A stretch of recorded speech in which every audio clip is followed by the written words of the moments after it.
Vishali Thakker, Vice President, European Fixed Income at AllianceBernstein. Hi, Vishali, thanks for being with us in Negocios TV. It's a pleasure having you here. Thank you so much.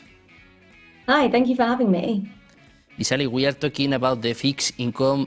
What have we seen in fixed income markets so far in this year? Yeah, so fixed income markets have had a pretty solid start to the year, actually. So in January, we saw positive total returns, and that's despite headlines still being dominated by both policy and geopolitical uncertainty. And within that, corporate credit in particular performed well, and bond prices there have generally held up better in the first month of this year than government bonds. Having said that, it's not exactly been a quiet macro or political environment, and we've seen a number of things in a short space of time. So we've had the appointment of a new Fed chair, which is naturally prompting questions about the Fed's independence. At the same time, we've seen some fairly dramatic rhetoric out of the US around Greenland, comments that were later walked back on, but all of this has added to broader market noise. And on top of that, we've seen further dollar weakness. So when you take a step back and look at all of that, we're in an environment where geopolitical risks could evolve in a number of different ways. And that's why we've been saying to clients that scenario planning feels particularly important this year. So it's less about positioning for one big shock and more about being prepared for a range of possible outcomes. And that involves building portfolios that are resilient, portfolios that can navigate uncertainty rather than relying too heavily on any one base case assumption. And Vishali, talking about Europe, narrowing down to Europe, what are the key macro themes that you are watching in the region? Yeah, so look, Europe has always been hard to sum up with one simple story because each country is on a slightly different path. But if there's one theme that really stands out, it's Germany and whether its fiscal package can change the growth outlook. So just to put it into context, Germany has been the clear laggard in the region. So whilst countries like Spain and Italy are comfortably above their pre-pandemic GDP levels, Germany is still trailing. And because it's the largest economy in Europe, that weakness has weighed on overall Eurozone growth. Now, manufacturing is at the heart of the issue. It's central to Germany's growth model and export strength, but it's been under sustained pressure from higher energy costs and stronger competition from China.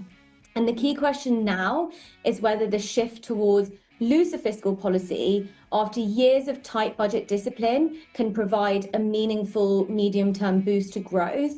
And then on the inflation side, the picture is clearer, where we expect inflation to continue easing this year. And ultimately, if disinflation continues or growth disappoints, the ECB does have room to cut rates if needed.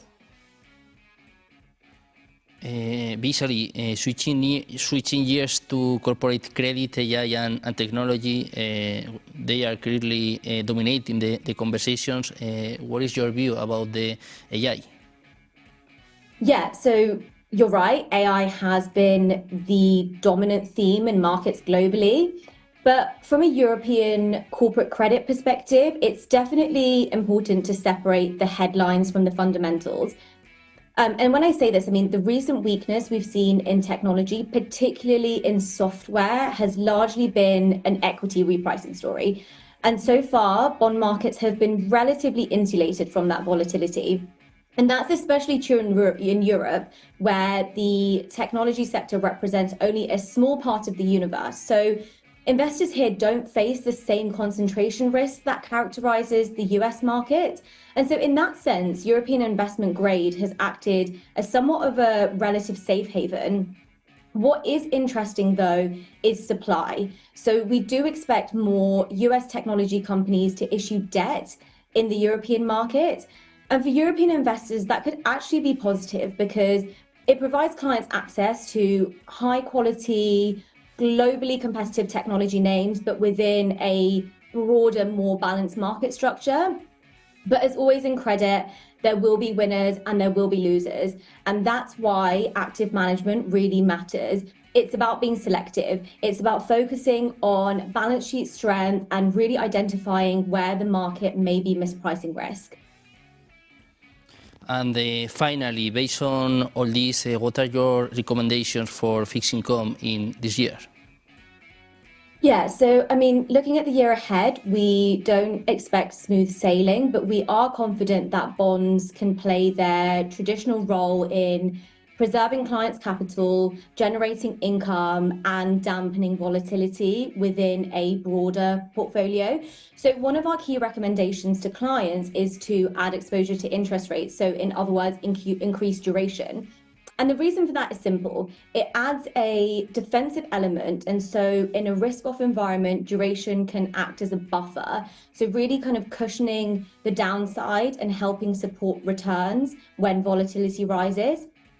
And then on the credit side, spreads do look tight by historical standards. So valuations aren't exactly cheap, but the absolute yield on offer is still compelling, and that income cushion really matters.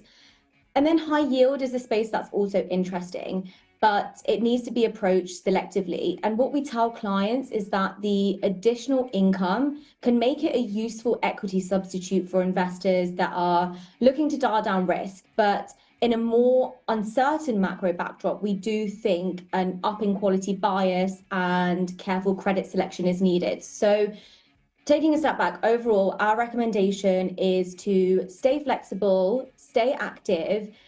Markets are increasingly driven by local growth and inflation dynamics, and that creates volatility, but also opportunity.